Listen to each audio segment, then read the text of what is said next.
Welcome in the latest episode of 5 on the Floor on the 5 Reasons Sports Network. Thanks for finding us on your favorite podcast app. You can also find us on Dash Radio. We're on the Nothing But Net channel. Our time has changed, 7 p.m. Eastern, Monday through Friday. Also, I'm on OnsideRadio.com every day, 10 a.m. to 11 a.m.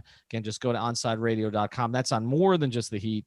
Covered a lot of Dolphins stuff today before the big Heat news that came later in the afternoon. Also, check out 5reasonsports.com. Spell it out.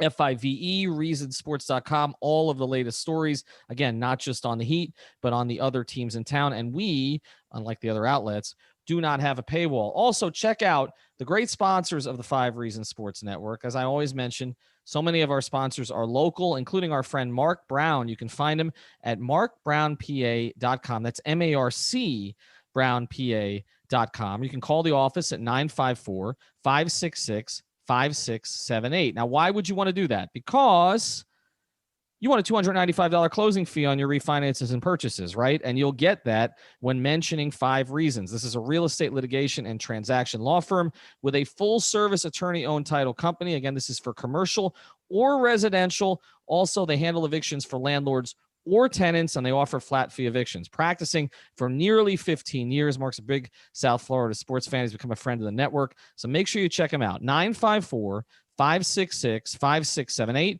Again, that's 954-566-5678, markbrownpa.com. And now, today's episode. 1, 2, 3, 4, 5 on the floor. Welcome to 5 on the Floor, a daily show on the Miami Heat and the NBA featuring Ethan Skolnick with Alphonse Sidney, Alex Toledo, and Greg Sylvander. Part of the 5 Reasons Sports Network. All right, Ethan Skolnick back on 5 on the Floor. Here is today's floor plan. A little bit of a deviation from what we intended to do. We actually recorded a different episode last night. That one will have to wait for later in the week because we do have news. I've got Alex Toledo. I've got Greg Sylvander. The news today, not entirely unexpected. We knew that this could possibly happen sometime before the middle of December. We thought that there were other things involved, including the Giannis situation. Of course, Bam Adebayo and Giannis share an agent. Bam Adebayo, though, the Heat released it to a few beat writers today, and then it became public. His agent confirmed it to Zach Lowe of ESPN that Bam Adebayo will be signing the full 5-year max extension, which was his right this offseason. He could have waited another year, would have given the Heat a little bit more flexibility. I have some very definite opinions about this, which I've been sharing on Twitter. I do not understand the people who are out there. It's not a majority. It's a very, very silent minority. It's very, very loud minority, I should say.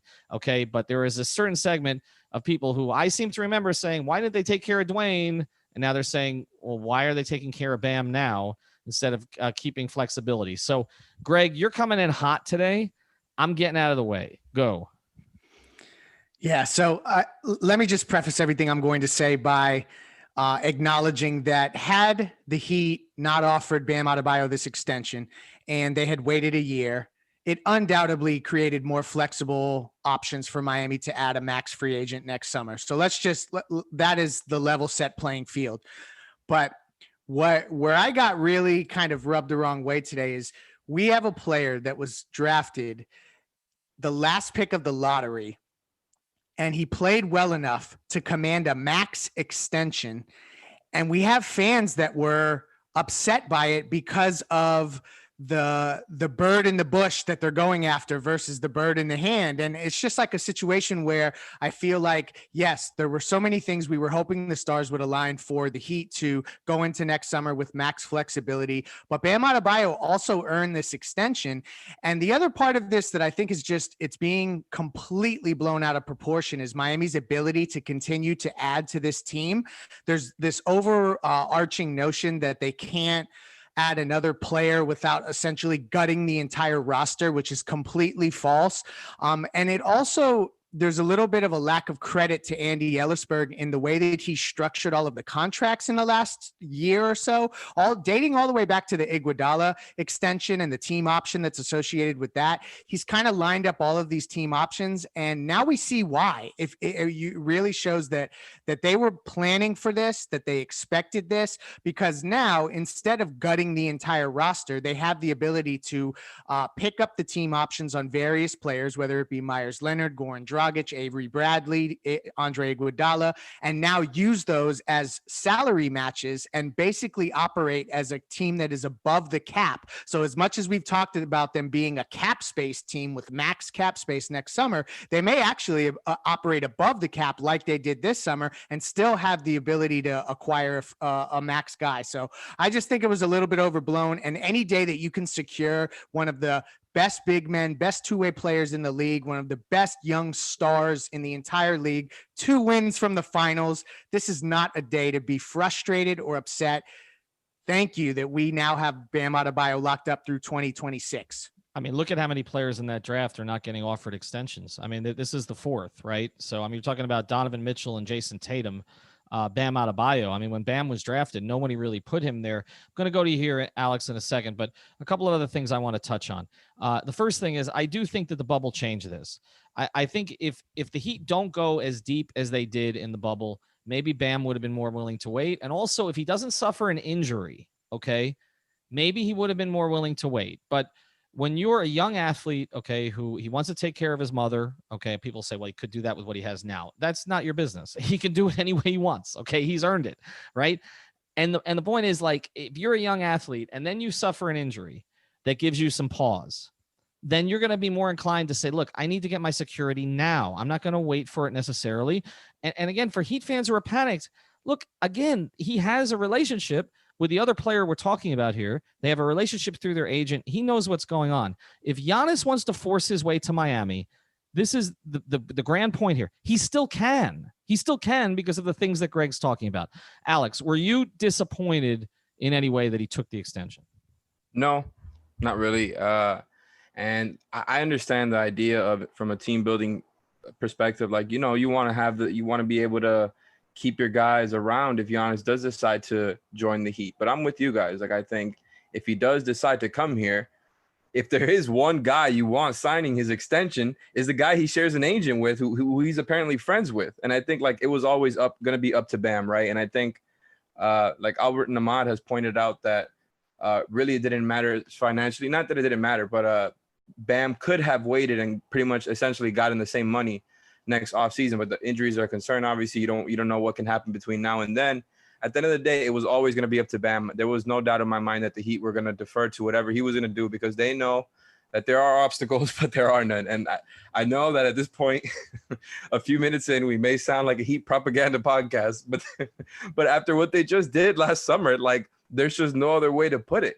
We know the connections between Bam and Giannis. We know the options that they have to be able to bring in guys, whether it's Giannis or whether it's another trade for another star. And those options are still there. Just because they have a little bit less flexibility, I think, like, that doesn't really take away from the big picture. And I think now, like you guys pointed out and said better than I can, the team options all of a sudden make even more sense than they did before, because they become tradable contracts. And it's not, no, you're not trading Avery and Myers Leonard and Andre Iguodala for Giannis. But if you're putting those as you know, matching salaries, and then you throw in picks or whatever else that the Bucks would demand in a sign and trade, or any other team, because they could get thrown in another trade, like, they still had that type of flexibility. I think now they're just a trade team instead of a free agency team. And I think that's kind of what threw people off, because we just, we talk about 2021 free agency, but it was always going to be up to Bam.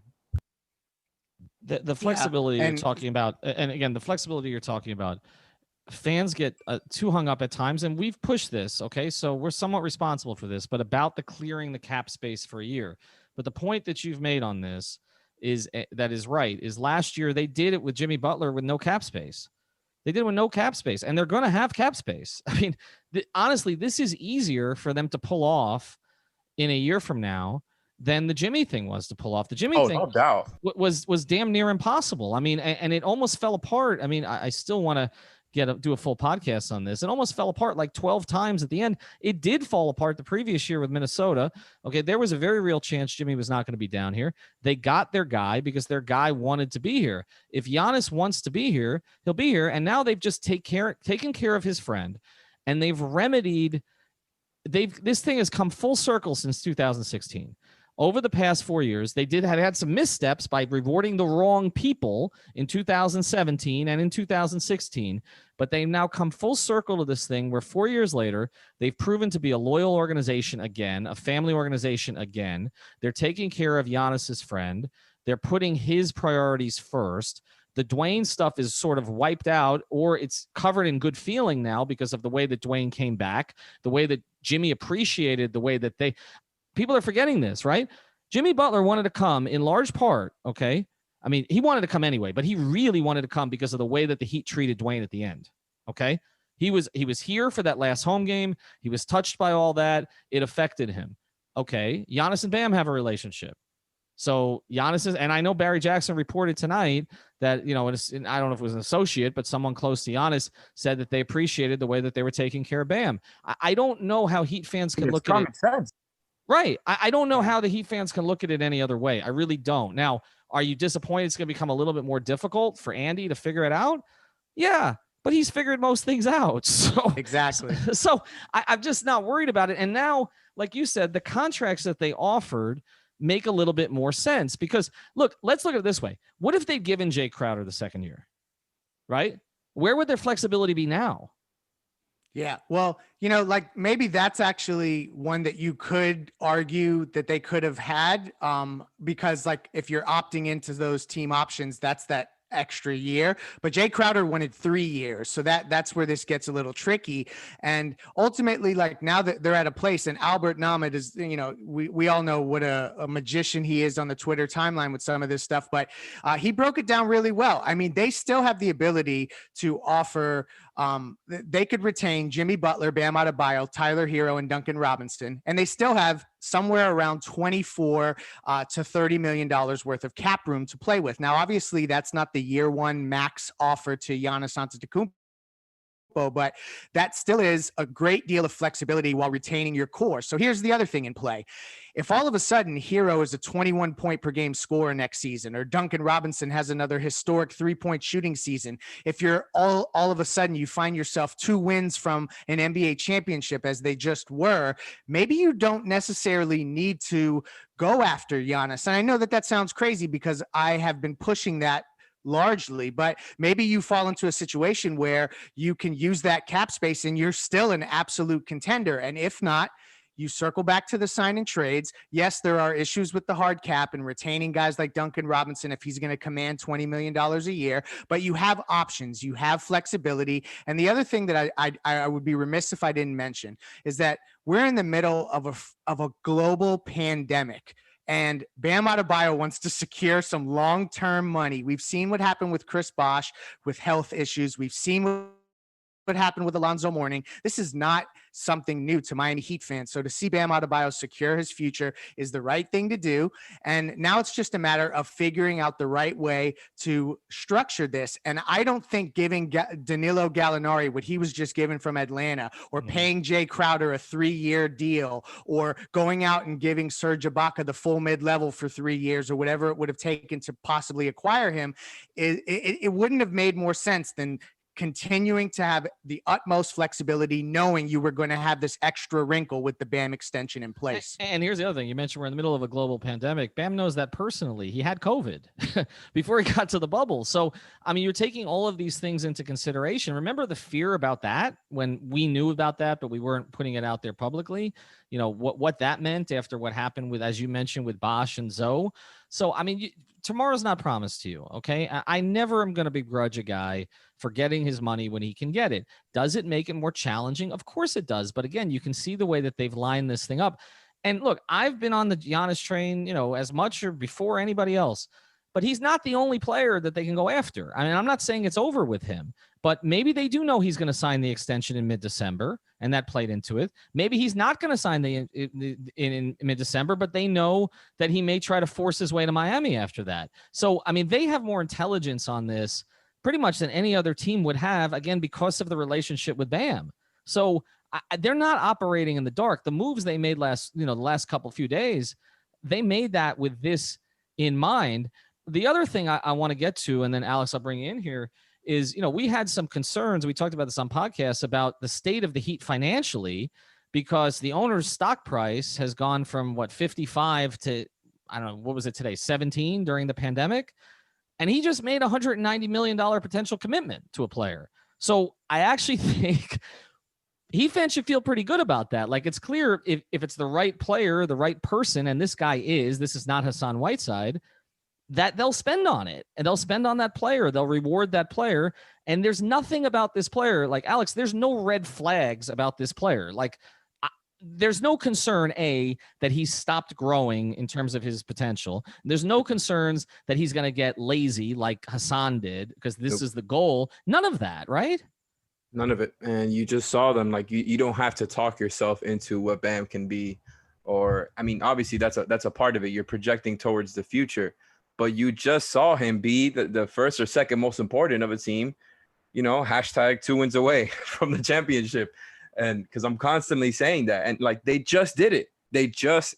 You pay that guy. And honestly, like, there was a point where in the middle of the season, before everything happened with the pandemic, I was saying, well, maybe they should pay him right away, because he's only going to get more expensive. Like, there's incentives for him where I believe he can go all the way up to 193 mil total for the contracts if he makes all NBA or gets other accolades. And I think that could very well happen.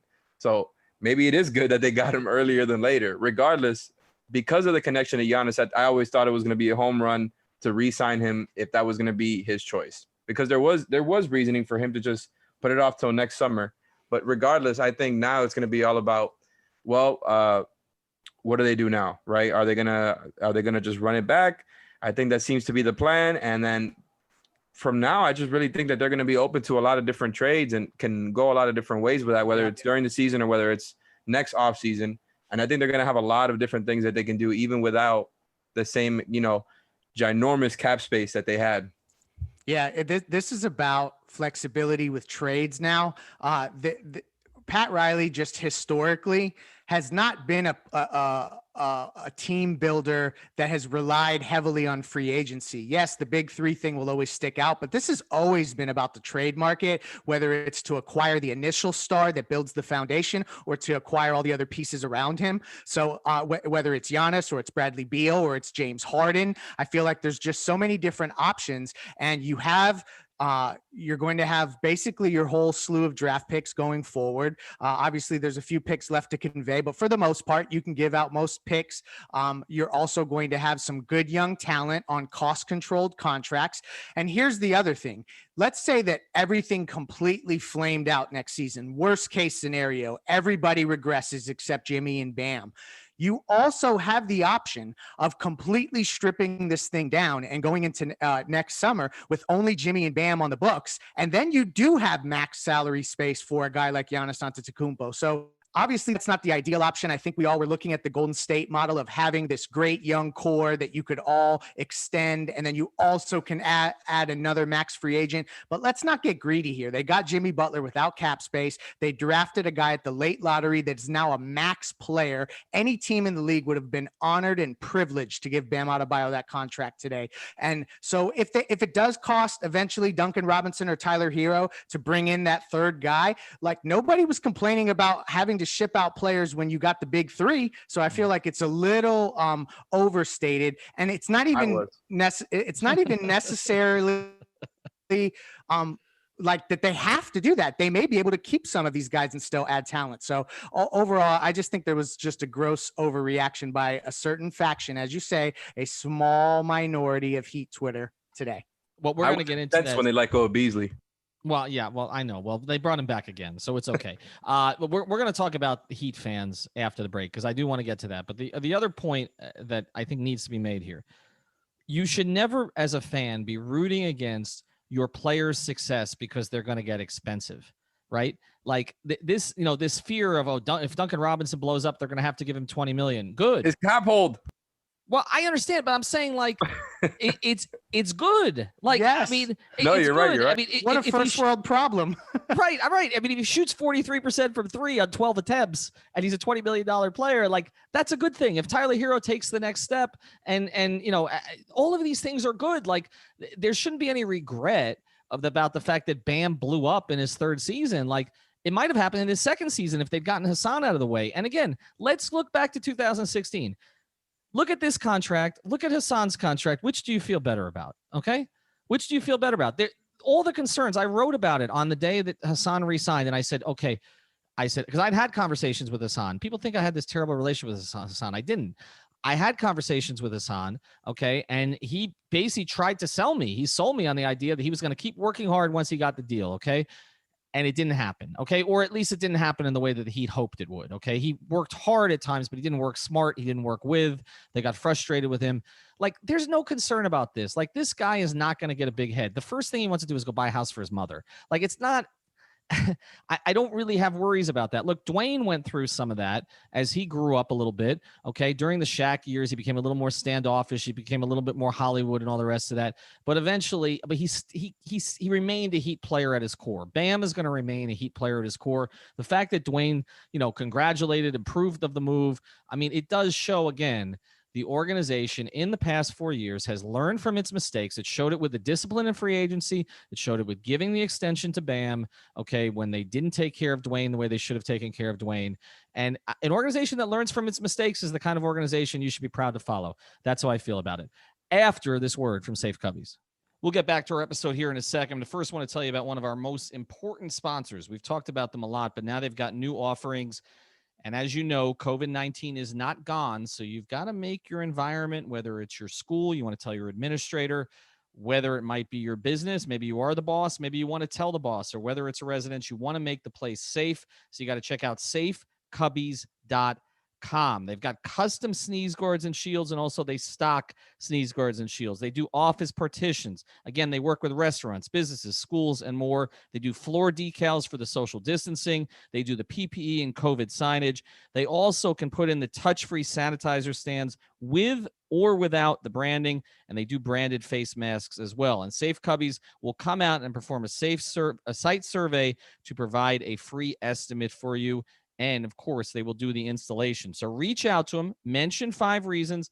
We've had many, many people who followed us. They've gone to them. They've been very, very satisfied. So check out safecubbies.com for all of your safety needs during the pandemic.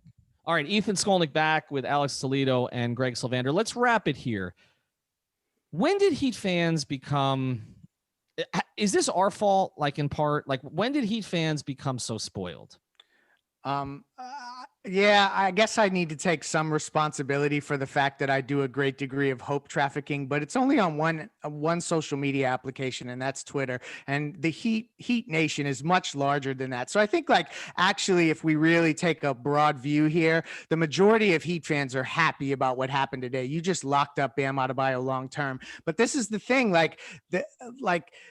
when Pat Riley arrived, he talked about parades down Biscayne Boulevard, and he talked about thinking big, and he went out and got Alonzo Mourning. I was a Heat fan who I shed tears when Glenn Rice was traded. I literally shed tears. I was distraught by it. And immediately I recognized when they were in the Eastern Conference Finals a year later that it was the right move. And I started to understand that there needed to be a trust factor and that there was a bigger picture in place.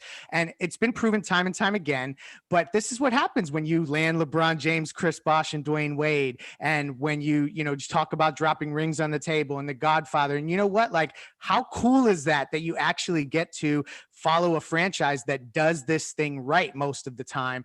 But I do think that the hope trafficking and the Giannis Bam t-shirts and obviously like some of the stuff that goes on from a social media perspective, it plays into expectations. It plays into fans wanting to have their cake and eat it too, so to speak. So there is some of that, but overall, I think if you polled the majority of the Heat fan base, they're happy today. Today is a good day that Bam Adebayo was signed, and I think people should be shouting from the rooftops with joy, honestly. They're We locked have into 2 superstars. Well, Alex, we got 3 different generations here in terms of, I mean, we got one person, I don't want to admit it, in his 40s, one in his 30s, and one in his 20s. I do feel like those are different segments of Heat fans. I feel like the Heat fans who are more my age bracket, who kind of remember the build with Zoe and Timmy and the frustrations of getting out of the first round and against the Knicks and everything.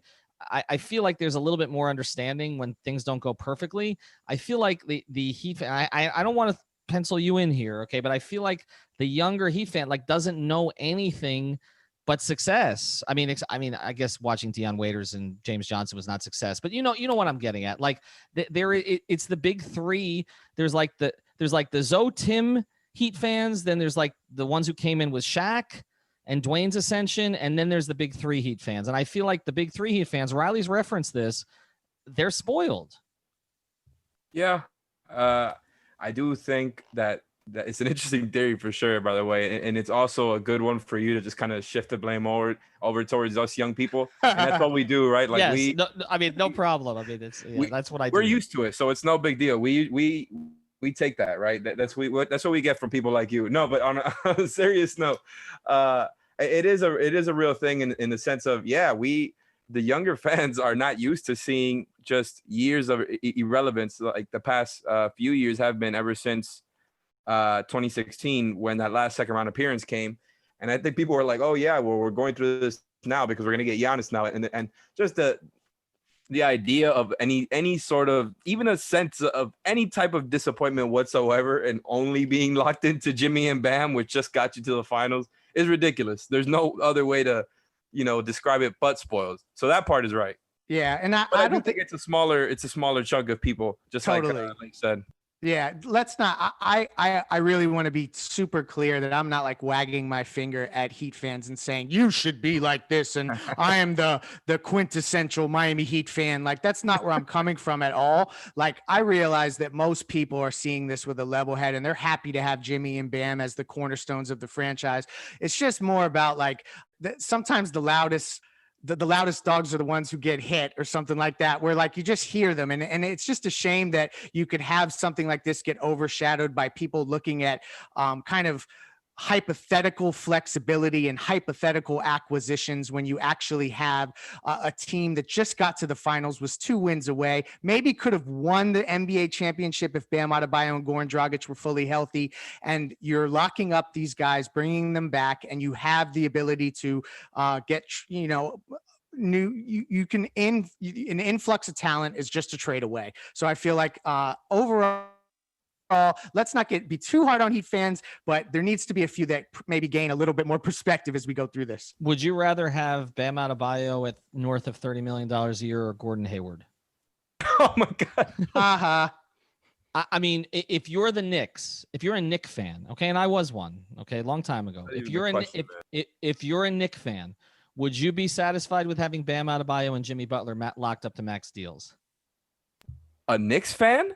If you were a Knicks fan, I'm just asking you for some perspective here. No, hold on. But you just picked like the worst example.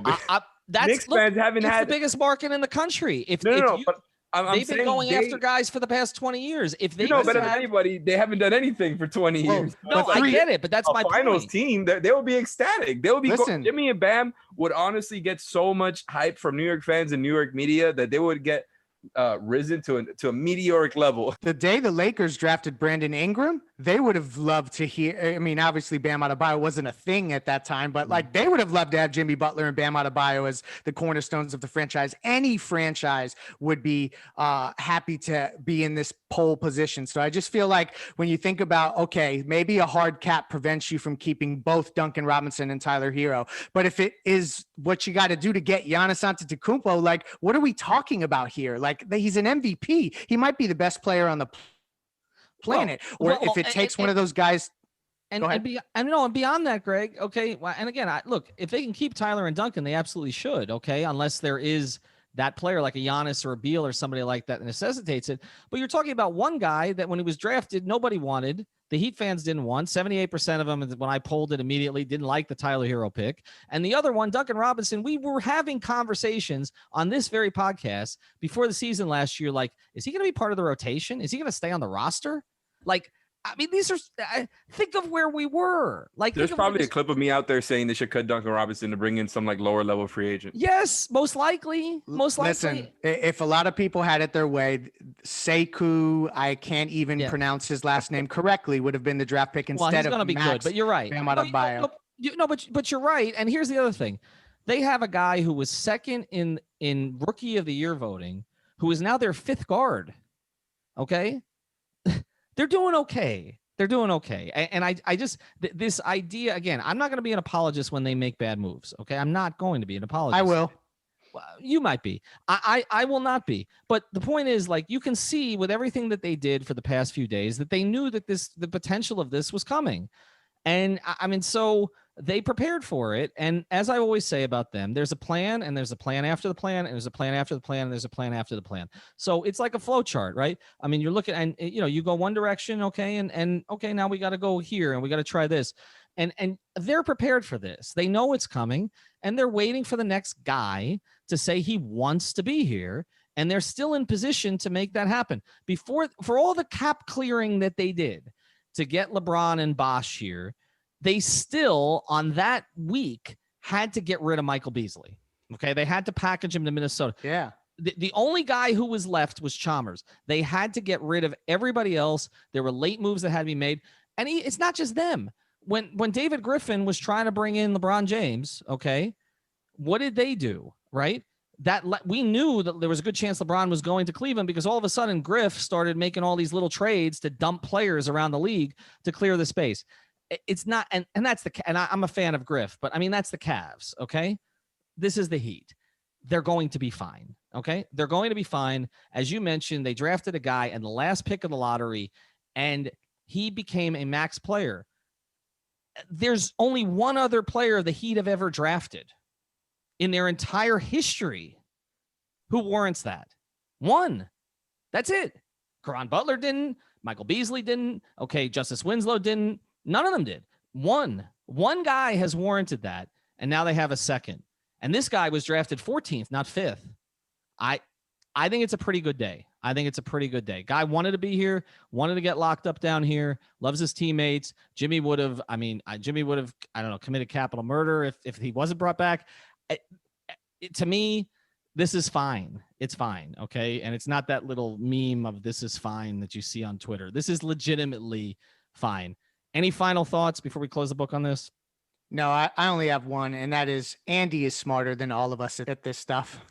Yes, I'll agree with that. Although I don't want to tell Andy that directly, because that might go to his head. But is he smarter than you, Alex? Yeah, it's not even close.